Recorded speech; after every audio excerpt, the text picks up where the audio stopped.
আসসালামু আলাইকুম। ব্যাকবন স্কুলের পক্ষ থেকে আপনাদের স্বাগত জানাচ্ছি। আজকে আমরা রিটেন এক্সামে বাক্য গঠন নিয়ে আলোচনা করব। এটা খুবই সহজ বিষয়, বাক্য গঠন। তারপরও যদি বাক্যের অর্থ না জানেন তাহলে কিন্তু বাক্য গঠনও ভুল হতে পারে। আমরা কিছু উদাহরণ দেখাই আগে। যেমন বাক্য গঠন, নন্দন কানন, এই ওয়ার্ডটা কিন্তু আপনারা বিভীষণের প্রতি মেঘনাদের মধ্যে পাবেন।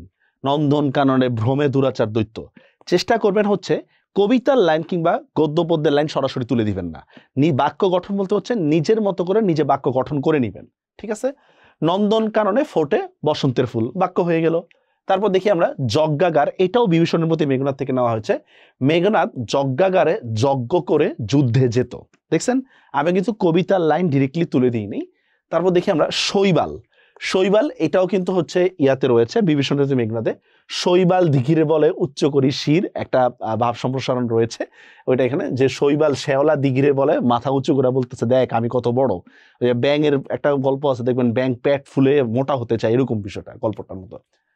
তস্কর, তস্কর শব্দের অর্থ হচ্ছে চোর, মানে খারাপ লোক। তস্করে দেশ ভরে গেছে, বা রাস্তাঘাটে তস্কর দেখা যায়, এভাবে আমরা বলতে পারি। পশিল মানে প্রবেশ করলো।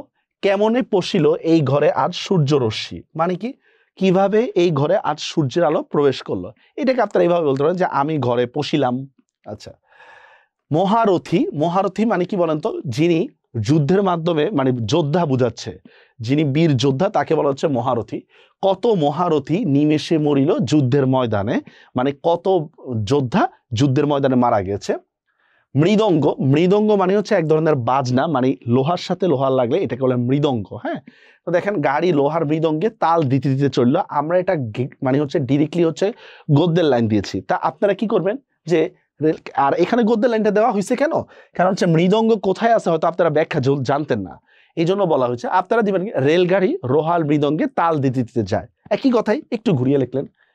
ফটোগ্রাফ, ফটোগ্রাফ তো বুঝেন, আলোকচিত্র। সেটা হচ্ছে অপরিচিত গল্পের মধ্যে রয়েছে। মেয়েটিকে আমার ফটোগ্রাফ দেখানো হয়েছিল, আধুনিক ব্যাখ্যা অনুসারে মেয়েকে আমার সেলফি দেখানো হয়েছে।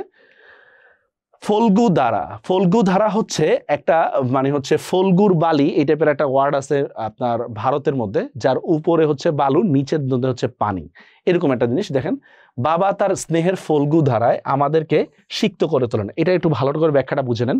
ফল্গুর বিষয়টা হচ্ছে উপরে বালি নিচে পানি। হ্যাঁ, তো দেখেন মানে বাবা তার স্নেহের ফল্গু ধারায়, ফল্গু ধারায় মানে হচ্ছে চারিদিকে বেষ্টন করে রাখা, ব্যাপারটা বোঝানো হচ্ছে চারিদিকে আমাদেরকে সিক্ত করে রাখেন। দেখেন, তারপর দেখি আমরা গন্ডুস। গন্ডুস মানে হচ্ছে ক্ষুদ্র অংশ, একদম ক্ষুদ্র অংশ। আমরা বলি না এক সরিষা পরিমাণ, এই টাইপের। আমাকে এক গন্ডুস জল দাও, মানে আমাকে একটুখানি জল দাও, এই টাইপের। অন্তপুর মানে হচ্ছে ঘরের ভিতরে বিষয়টা। যেমন অন্তপুরে নারীরা যুগে যুগে শোষিত হয়ে আসছে, মানে ঘরের নারীরা যুগে যুগে কি হচ্ছে, নির্যাতিত হয়ে আসছে, এটাই বললাম। এবার দেখি মকরমুখ। মকরমুখ এটা বহুব্রীহি সমাস। মকরমুখ হচ্ছে স্বর্ণের বিভিন্ন ডিজাইন হয়, এই ডিজাইনটা হচ্ছে কুমিরের মুখের মতো একটা ডিজাইন, এটাই বলা হচ্ছে। দেখুন, একটা মকরমুখ সোনার বালা দিয়ে পিতা তার কন্যাকে আশীর্বাদ করলেন। বুঝতে পারছেন বিষয়টা, যে একটা স্বর্ণের বালা দিয়েছেন যেটার ডিজাইনটা কেমন, কুমিরের মুখের মতো। এবার আমরা অনুশীলন নিয়ে কিছু বলবো। যেমন একটা হচ্ছে ট্রাম। ট্রাম হচ্ছে এক ধরনের যানবাহন। আপনারা যান জীবনানন্দ ট্রাম দুর্ঘটনায় মারা গেছেন, আমি তো বাক্য গঠন করেই দিলাম। সম্মার্জনা মানে হচ্ছে ঘষে মেজে পরিষ্কার করা। আমার পথ প্রবন্ধের মধ্যে কিন্তু রয়েছে আগুনের সম্মার্জনা। আপনি বাক্য গঠন করবেন। রেশম, আপনারা জানেন কিনে দে রেশমি চুড়ি, নাকি এখান থেকে দিবেন রেশম, না এভাবে দিলে হবে না। রেশম শব্দটা আমি বলছি, আপনি রেশম শব্দটাই ব্যবহার করবেন, আপনি রেশমি শব্দটা ব্যবহার করেন না। হ্যাঁ, স্থূল বুদ্ধি মানে হচ্ছে মোটা বুদ্ধি। মোটা বুদ্ধি মানে বুঝেন, যে যেটা নিয়ে মানুষের অনেকে আছে যে মোটা মাথার বুদ্ধি, খুব সূক্ষ্ম সূক্ষ্ম বুদ্ধি যারা জানে না, এদের মোটা বুদ্ধি। যে আমরা বলি যে নির্বোধরাই স্থূল বুদ্ধি সম্পন্ন হয়, নির্বোধরাই। মেকি মানে হচ্ছে ফেক। ফেক মানে বুঝেন, মানে যেটা হচ্ছে মানে লৌকিকভাবে সাজানো।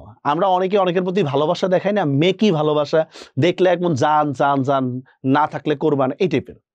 দম্ভ মানে হচ্ছে অহংকার করবেন। গ্যালাক্সি মানে হচ্ছে ছায়াপথ, এগুলো সহজেই পারবেন আশা করি। উষ্ণ মানে হচ্ছে কি গরম। তল্লাশি মানে কি খোঁজ নেওয়া। প্রাদুর্ভাব, প্রাদুর্ভাব মানে হচ্ছে অহেতুক উৎপাত। রেইনকোট গল্পের মধ্যে এটা রয়েছে।